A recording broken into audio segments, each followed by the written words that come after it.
All right, this is Soccer Chat. And, oh, Slim Freddy, oh, Michael, a couple weeks ago, actually, it was the weekend before the jersey reveal. My wife and I had a special weekend plan to get away.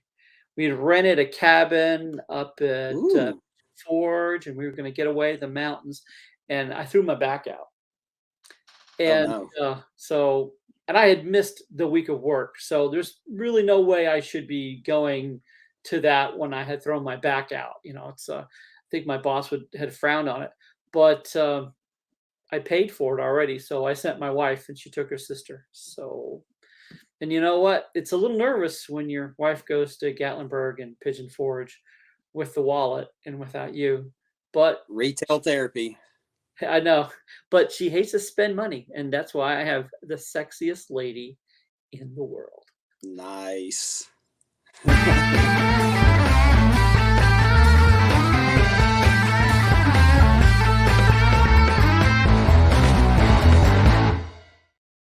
All right, this is Soccer Chat. I am Wolfman Jeff with Michael Frady, aka Slim Frady, the real Slim Frady. and he'll rap for us later. As soon as I can get the mute button worked out, we'll get that. We'll get all jiggy with it, as the kids talk about now. I am the senior correspondent for Soccer Chat because I'm old as dirt. New to the show, of course. Now you had your first appearance actually for Soccer Chat was our little before the match kind of get together. We were over the tailgate, just kind of went over expectations. So how'd you feel with your first run in there, your first brush with fame? The reality is I'm not a podcaster and I've never been a podcaster, but I'm excited to jump in and act silly and talk about some soccer, man. I mean, it's going to be a good time. So Yeah, for years we sat right next to each other in the stadium. He sat right behind me, and we didn't care if anyone else was making any noise. We were until if we were not hoarse, we something was wrong because yeah, every day we would throw everything out to it. And now he he leveled up to the expensive seats, or as I like to say, the teacher had to separate us because we're the kind of kids that the teacher has to separate from the class. So how is the new seats? well, I will tell you, I went from expecting to have a sore, bleeding throat on Sunday morning to having a crick in my neck because I kept staring back at you and saying, "Man, I used to sit in those seats." I And know. look, I'm sure I had a little glimmer in my eye, and it was kind of sad, but the new section is what it is. I think as the season builds along, we'll get more people involved, and I'll still be listening for Wolfman. There you go. And again, I've been told I have the look that if you see me, you just cannot look away. As hard as much as you want to, you just can't look away. You're Yeah, easy to pick out in the lineup. I know, I know. So this past Saturday we faced off our home match opener, and we invited out some friends. A lot of them had played with us before, including the two coaches. That was Northern Colorado Hailstorm. I did talk to Eamon Zayed a little bit, and I talked to Colin after the match and shook their hands and stuff. And he didn't have the sweater on the sidelines, but he put the sweater on afterwards just for me. So Yes. let's see, he still got some quality there. So I did talk to someone else though, because I got a chance to go out to the match and got to get some interviews. And before we jump into this, I want to share the interview I had with Coach. And this is the first Soccer Chat video we have with Coach Ziggy. Let's see if we get that opened up here. Wolfman Jeff with Coach Ziggy Korotowski and Just Corey. all right. So just Corey, not Jeff Corey. That's an actor, and he's not here. This is the first game. I gotta say, a lot of new faces. We knew there'd be new faces, but there was. I think the support has been falling for all. I expected to see a lot of the returning players rather than the new players. So, what was behind the scenes on that? Yeah, I mean, I think guys have earned themselves into the lineup. We have some guys that are still getting fit, kind of tactical decisions that are made. But, we're going to rely on everybody as the season goes and looking forward to 2023. So just because they were available doesn't mean that they were in top form just yet, because some of them just got here, right? For sure, for sure. You know, we got guys that were working into fitness, and you know, some guys just came into camp just in the last few weeks, and so we need to get a chance to get them up to date on how we want to play and control the game, and so a lot of that goes into a game by game basis. Now, the man of the match, and I think by a country mile, was Carlos Aviles, and so he some fantastic saves, but it kind of feels like he didn't have to work as hard as he did. So yay for Carlos, which is great. But what are we going to see so it's not just Carlos stopping the shots? Yeah, I mean, you know, at least perception, you know, was we didn't give up too many opportunities. Yeah. You know, I think defensively, Mikhail Williams and Nick Law did a good job. Whole back four, you know, Brady Cardona and Lombardi even coming in. I think we gave them some moments away within the game, but you know, Carlos was great. I thought the midfield screened very well and made it difficult for them to penetrate. There was a lot of long diagonal balls that they were playing over the top that I thought we managed well. I don't think we would have liked the ball more, you know, in terms of my philosophy and what we want to look forward to accomplishing. But again, being the first week of the season, to take a point, get out of it injury free, and you know that we've created some opportunities. We're only going up from here. All right. So, who is someone that you're hoping to really take the next level in the next match? Look, I think we'll evaluate what we've got after tonight. You know, we got a regen session tomorrow. We'll get a chance to kind of see how everybody's feeling, and obviously we're working on the game plan next week for Central Valley Fuego. You know, I think we've got a team that's extremely pacey. You know, in terms of Malongo and Varela, and you know, I thought Christian opened up some spaces very well for us, and Paoli as well. So there's a lot of options within this team, and you know, just looking forward to being able to find moments within the game where we can exploit, you know, whoever's next.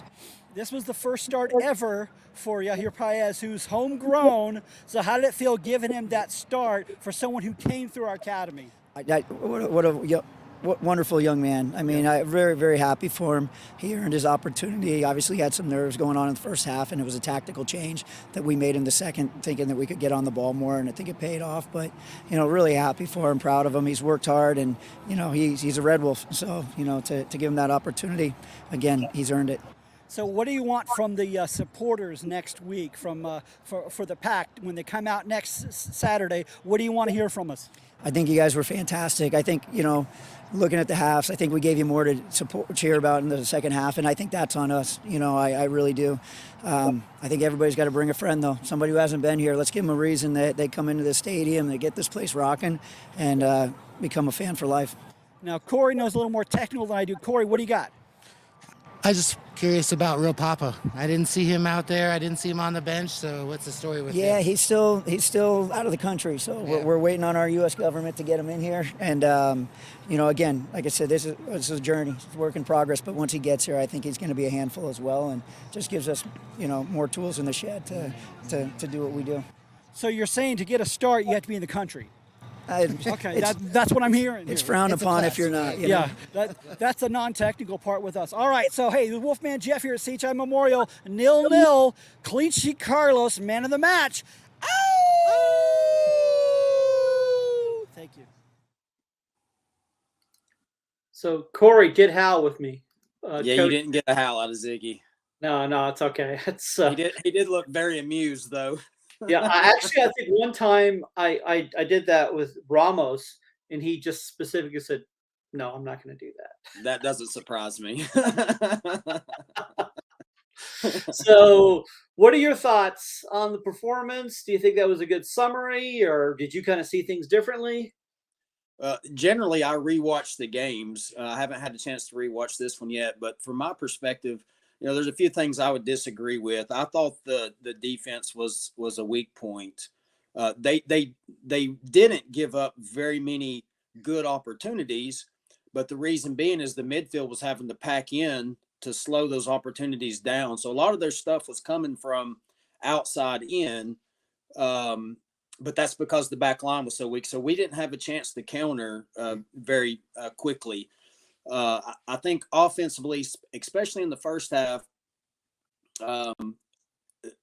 statistics may say we possessed the ball more. I'm not sure, but from what I've seen, there was a lot of really quick 1-2 passes, and then it was trying to shoot through balls constantly. So there, tactically, there's a time and a place for that, but there wasn't a lot of possession to build up and to create dynamic opportunities.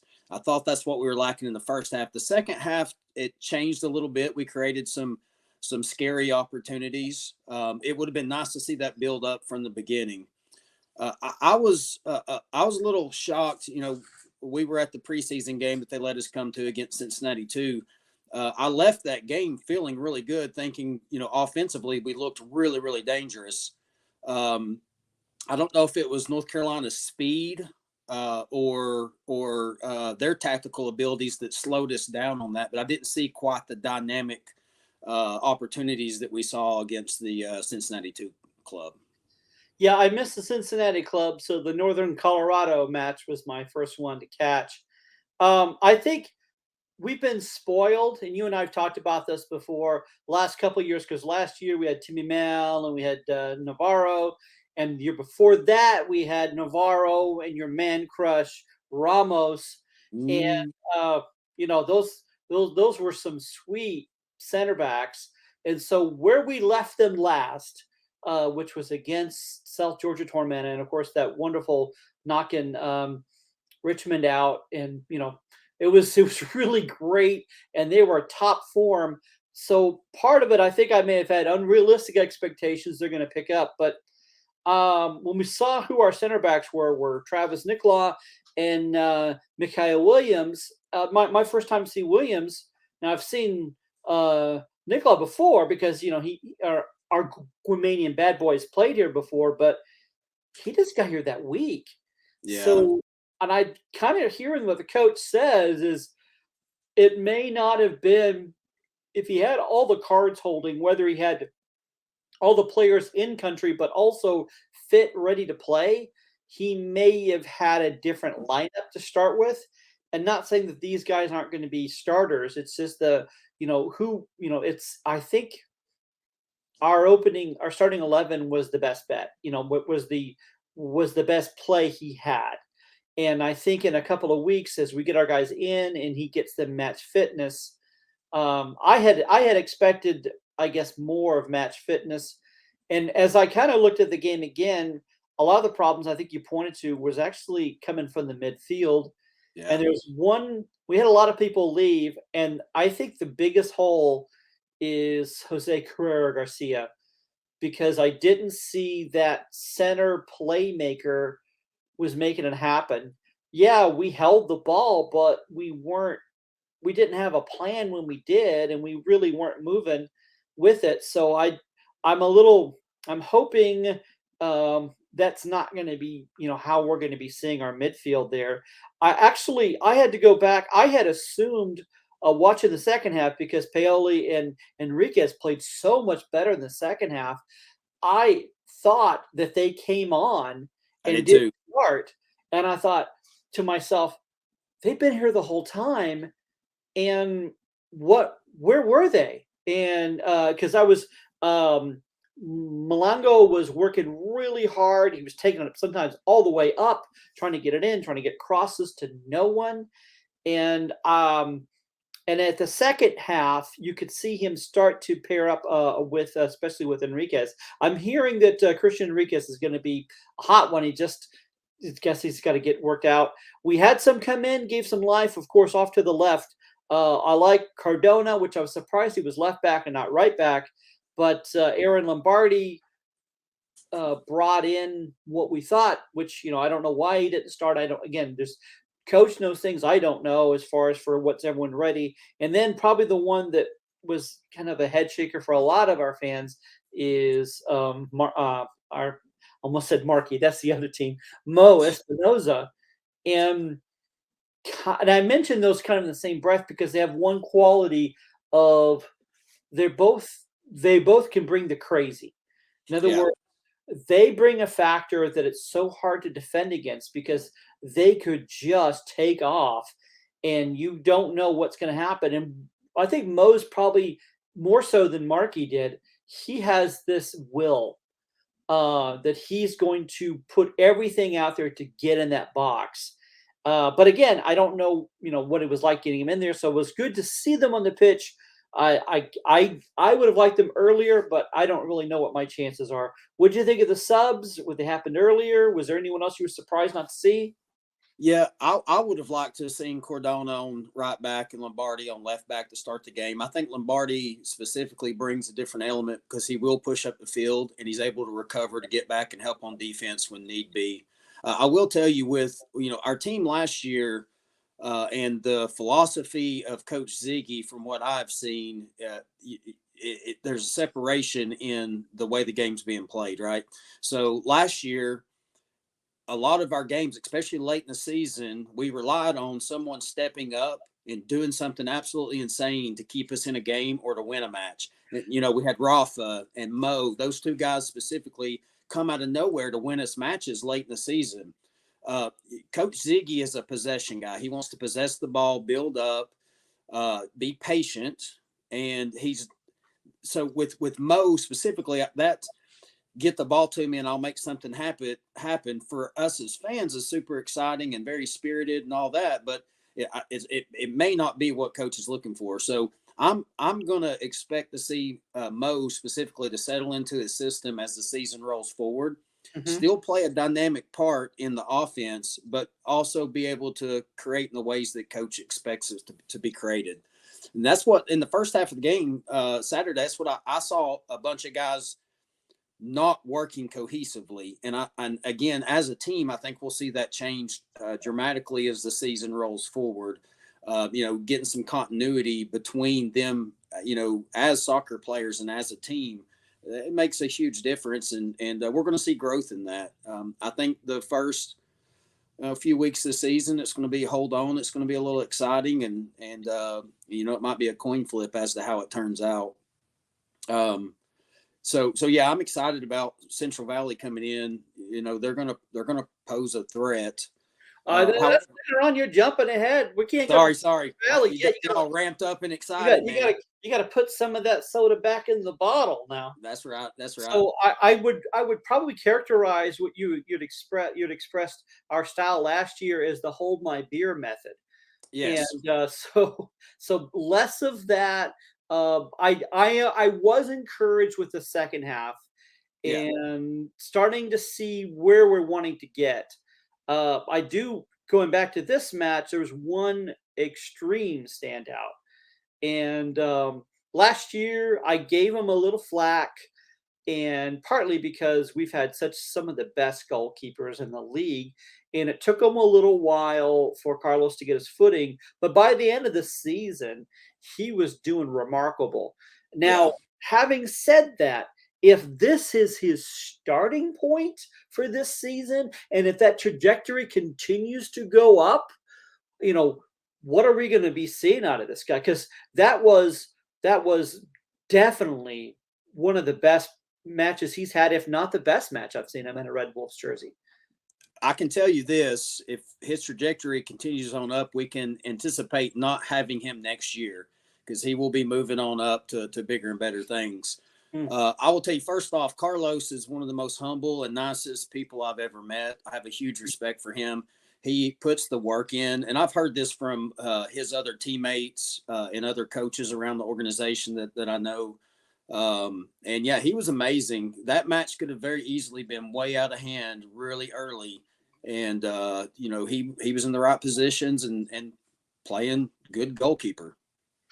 So I did get a chance to talk to Carlos a little bit after the match. And most I'm saying that just to rub it in, but let's go ahead and share some of the questions I had for him after the match. Hi, this is Wolfman Jeff with Clean Sheet Carlos. Carlos, how does it feel getting the clean sheet first of the season?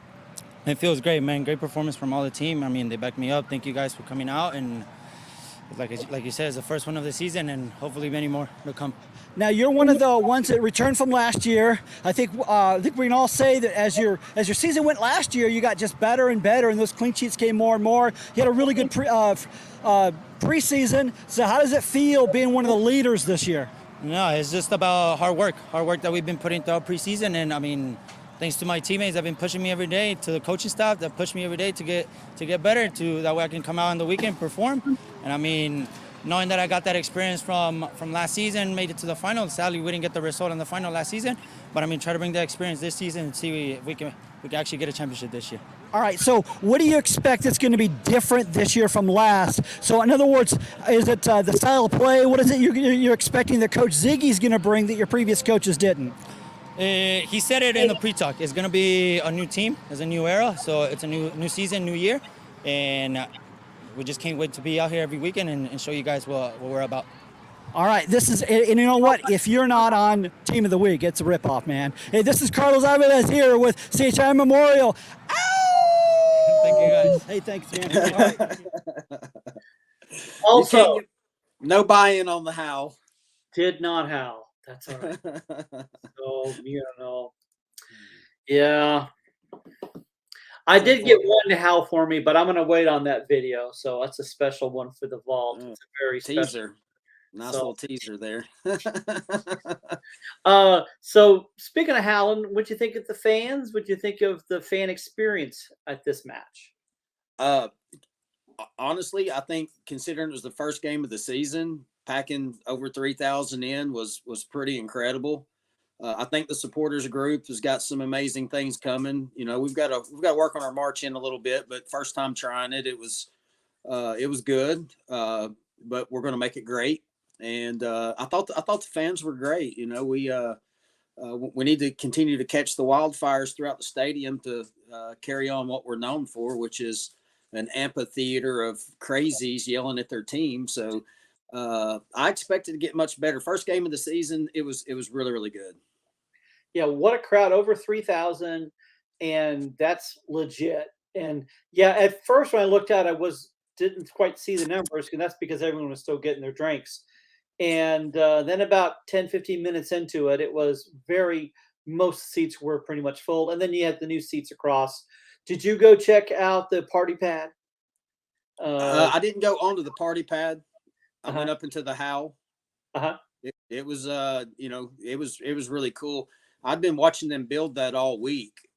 And as I was driving by on the interstate, and I was thinking to myself, you know, it's going to be cool to have another option for fans to get drinks and not, you know, have to maybe reduce the lines a little bit. But there's no way the view is going to be good from there. And I'll tell you, before the game, I walked up there, and my first thought was, wow, this is amazing. That perspective of the field, they done a great job. It was really, really cool. That was pretty cool. And how quick it put together. A lot of it was set up, and then once it got in place, it was good.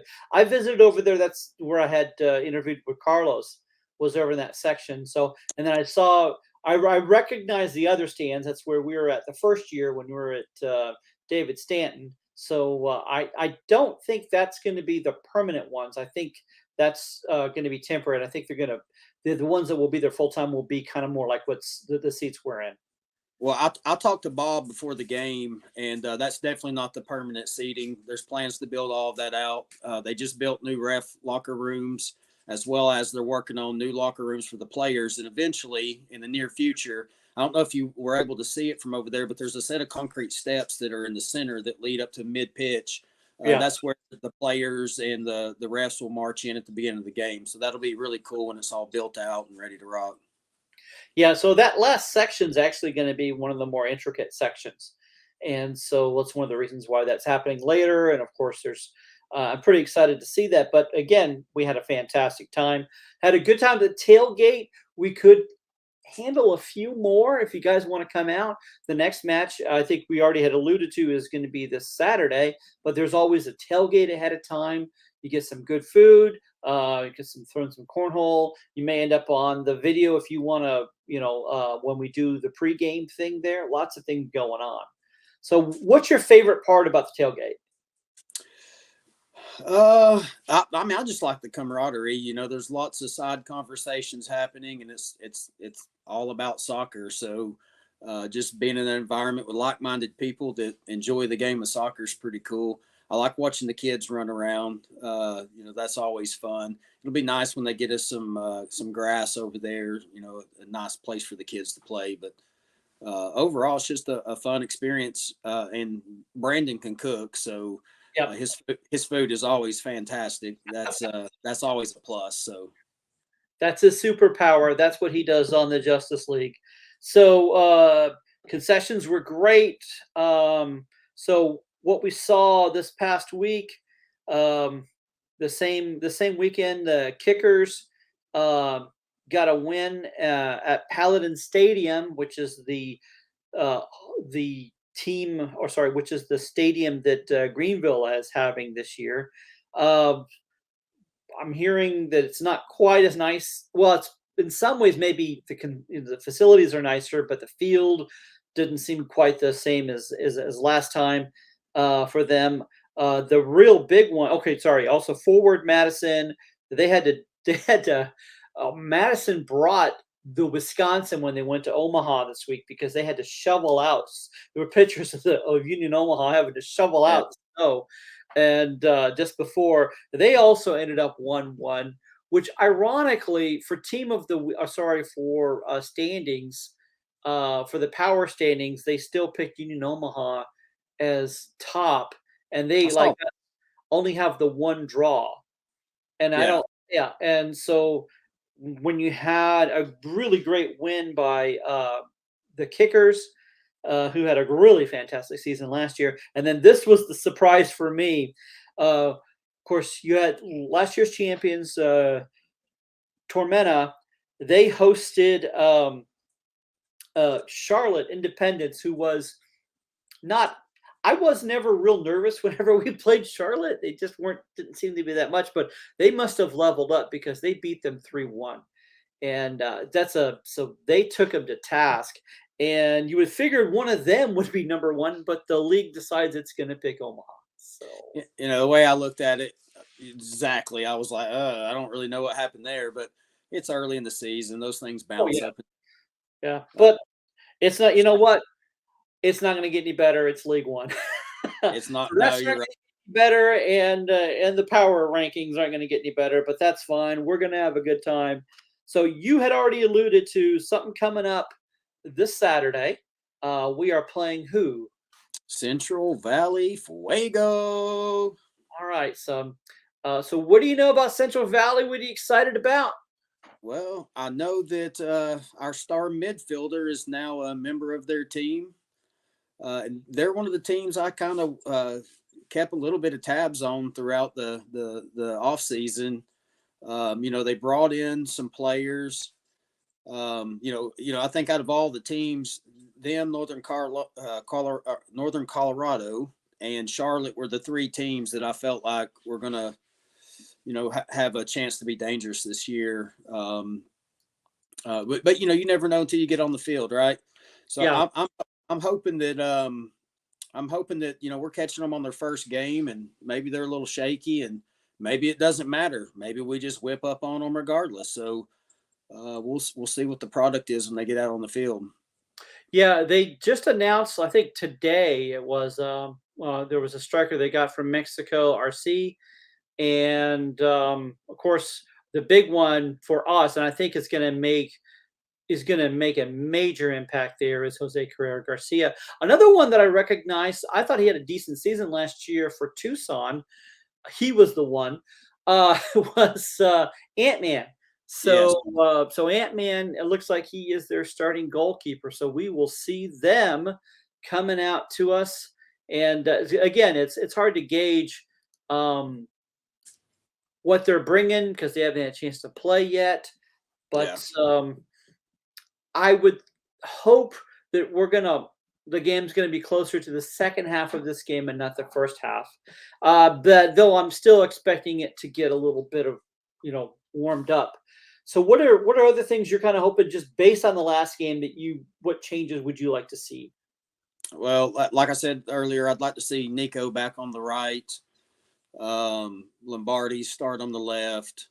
Mhm. Between some of our forwards, it's a toss up. They have a lot of similar characteristics. So, from my standpoint, I would rely on coach to, put whoever's in that's the best ready. And I would assume that he's going to do that. I wouldn't mind seeing Mo start. I think he brings a dynamic nature. And, if the game's tight and we need somebody to step up and be Superman, he's our guy. We already know this. So, he can jump in there and make some stuff happen. I do hope that early in the game we see less nerves. I looked at somebody during the first half of the Saturday's game, and I said they are playing shaky. They look nervous, and first regular season game in front of 3,000 people, totally understandable. But I hope that the jitters are out and they come out focused, precise, and ready to go. I honestly, one I kind of wouldn't mind seeing start because of the lack of or calm and leadership. Maybe Walefi starting in the defensive midfielder. That way he could slot back if you need him defensively, but also can kind of, orchestrate what's going on and keep him on task. That's, he knows this team better than anybody. He's been here the longest. So he's one I kind of wouldn't mind seeing. I know a lot of fans would love to see Mo start, but we'll see where we are with that. I'm thinking coach is going to be working on some stuff. Certainly, I